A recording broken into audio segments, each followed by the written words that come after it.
First, I'd like to thank Julie and NE10. As many times we get to go to these award banquets, most of the time it's just about athletic accomplishments. Most of the time it's just about how good of a player you are in your sport. And I think these 4 awards, at this time in college football, the NE10 really pushes life in the balance and the academics and the sport that you're playing, and the world we live in today when the big guys are paying people millions of dollars and people are switching schools left and right.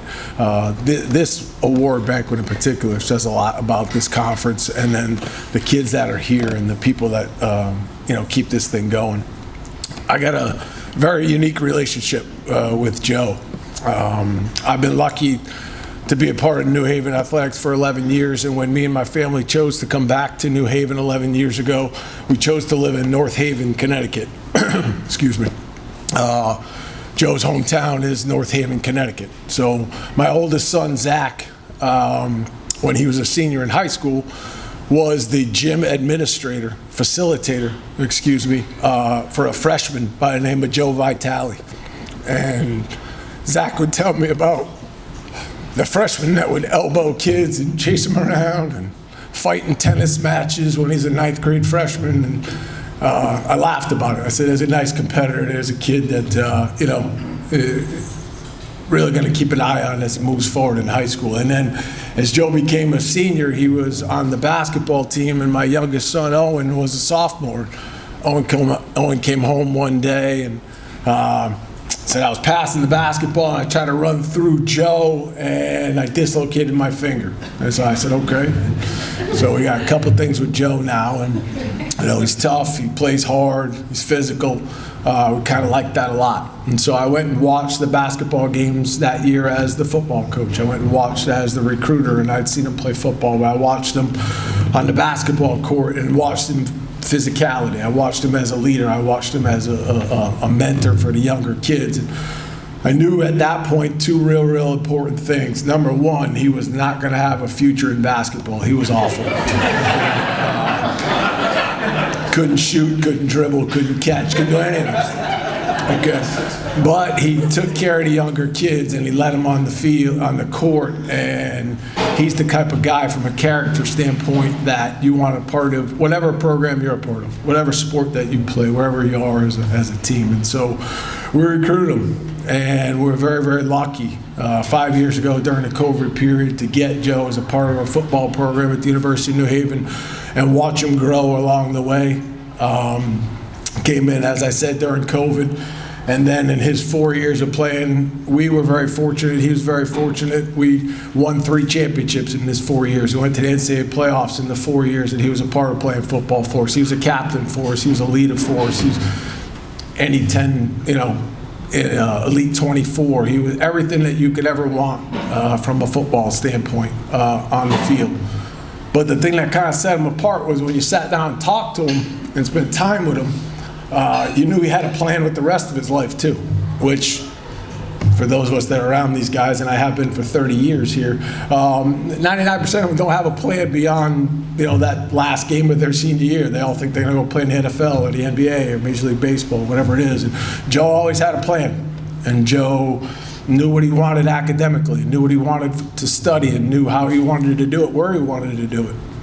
And when he's all done here, I'm sure somewhere in his speech that he's typed up and written up pretty good here, I hope, he's going to talk about med school. And he often talked about it, and I hope the recommendation that I wrote for him doesn't keep him out of UConn med school. I hope he's able to move forward and do those things, but I also know that he's been thinking about that for not only the last 5 or 6 years that I've watched him at New Haven, but not only the last 11 years that I watched him as a kid, but I know since the moment he was born, this is what he's wanted to do, and this is what he's pushed himself towards, and this award is a part of that. And this award is something that is special to Joe and his family. Somehow, some way, we kept it a secret, this whole time. His family came up here. We have some unique things going on, obviously at the University of New Haven right now for Julie and those that know. This is a special time for some of the people there, but a unique time for some of us others. And when you're around college athletics for a long time and you get to meet a person like Joe, 30 years of coaching, there is no other student athlete that you look for. Somebody that strives to be a 3.95 student, go to med school, be an all-league football player for us, be a captain, be a leader. In my 30 years, there's nobody that did it any better than Joe, which leads me to my third child. I went through the oldest one, I went through the middle one, now the third one. My daughter's a sophomore in high school, and although she has told me, this is the point in time where you're supposed to say, if I had, if somebody could marry my daughter, I would want them to marry Joe. My daughter has told me she will never marry, so she's not leaving my side on the couch or anything. But if she smartens up and if she changes her mind and if in the end she was lying to me, somebody like Joe would be somebody that, we would want her to be around. So Joe Vitale.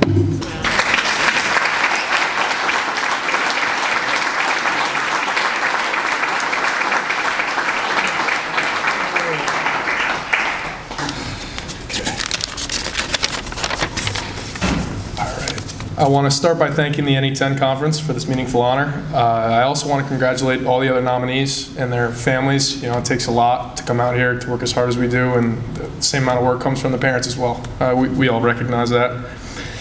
Although this is an award that I received, I think it truly belongs to the individuals who have impacted my life in more ways than I can remember. The community of West Haven made me feel like family and taught me the importance of sticking together. The University of New Haven staff, students, alumni were always there to catch me when I fell, propelling me to greater heights than I could ever see myself going. And my teammates, whom I deeply consider to be my second family, they always placed their complete trust in me and allowed me to lead the multiple units that I've been a part of. I would also like to extend a special thanks to my position and defensive coaches. That's Coach Scott, Coach Crandall, Coach Day, Coach Ecke, and my roommate, Coach Skirbo. It's a pretty unique situation there. They always had open ears and allowed me to speak my mind, as well as challenge me when needed. I would also like to thank all the other coaches and staff members, including our two DFOs, that were Cole and Nick, the strength staff, which was Coach Fogg, BT, and all the other GAs that were there. And most importantly, I would like to thank Coach Pence. Coach, you took a chance on me when no one else would. Not a single other offer out there. And I'll forever be thankful for the sacrifices that both you and your family have made for all of us while you were our coach, and that includes you as well, Ms. P. Thank you for everything that you've done. And the program I've grown to love would not be where it is today without you. And in my eyes, you will go down as the greatest New Haven coach to ever wear the whistle. Lastly, I would like to thank my family. Specifically, I would like to thank my dad, my mom, my sister Grace, and Sage. They're all here, except for Sage. Sage wasn't able to make it. They're my backbone, and they've sacrificed more than I could ever ask to allow me to chase my dreams. My father taught me how to be a man. My mother showed me the importance of loving all people, and my sister helped me understand what it's like to have someone growing up with the same struggles as you. And my girlfriend aided in growth in all these categories because I definitely needed it when I got to college. These individuals brought out the best in me, and because of that, I'm able to receive this prestigious award. As I look back at all the memories I've made, and I'm sure the other student athletes can agree, I'm going to miss this more than anything in the world. However, I can confidently look forward with the lessons that I have, especially moving forward in med school, the experience I've gotten, and know that if I stay true to the values that I learned while I was at this program, then I'll be able to make even better memories in the future. Thank you.